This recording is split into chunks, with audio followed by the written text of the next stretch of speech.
সাড়ম্বরে পালিত specific senior secondary স্কুলের প্রথম বার্ষিকী। রবিবার স্বামী বিবেকানন্দের জন্মদিন এবং সেই সঙ্গে স্পেসিফিক সিনিয়র সেকেন্ডারি স্কুলের প্রথম বার্ষিকী সাড়ম্বরে উদযাপন করা হলো।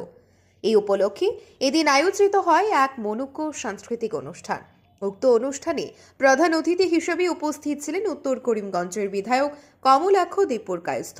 তাছাড়া উপস্থিত ছিলেন অনুপ চাঁদ দপ্তরি, দেবীপ্রসাদ চক্রবর্তী, নিরঞ্জন দত্ত, রবীন্দ্রলাল দত্ত, অরুণ মালাকার এবং অন্যান্য একাধিক স্কুলের কর্তৃপক্ষ।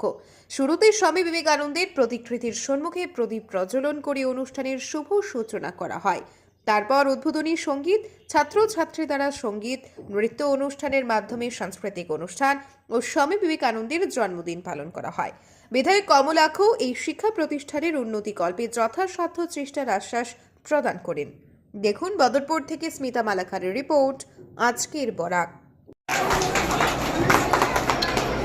Burst the balloon. So in this game, Sudipta Majumdar and Mahira Sultana has secured the first position. Arnita Datta has position and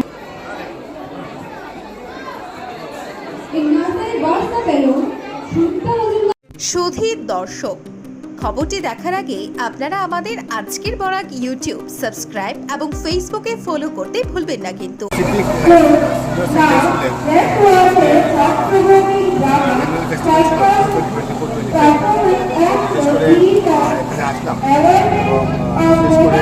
সেখানে শিক্ষার পরিবেশের কথা, সেখানে শিক্ষার বাতাবরণের কথা, সেখানে কোনো কম্প্রোমাইজ নেই এবং সেখানে কোনো রাজনীতিও নেই।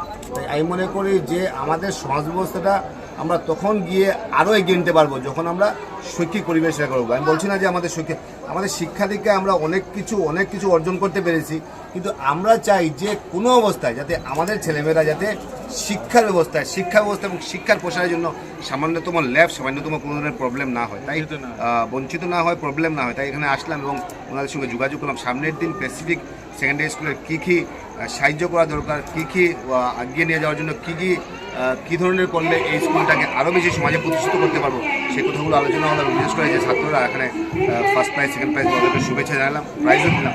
তো জাস্ট এগুলো দেখার জন্য এবং ওনাদের সঙ্গে কথা বলার জন্য দেখানো হয়েছিল এবং ওনাদের সঙ্গে কথা বলে অনেক আনন্দিত হল। এবং সামনের দিন আমাদের একটা শৈক্ষিক পরিবেশ, শৈক্ষিক বিপ্লবের সৃষ্টি হয়ে যাতে, শৈক্ষিক বাতাবরণ সৃষ্টি হয়ে যাতে সেই কথাগুলো বলছি এবং সেটাই আজকে আমাদের মুখ্য উদ্দেশ্য।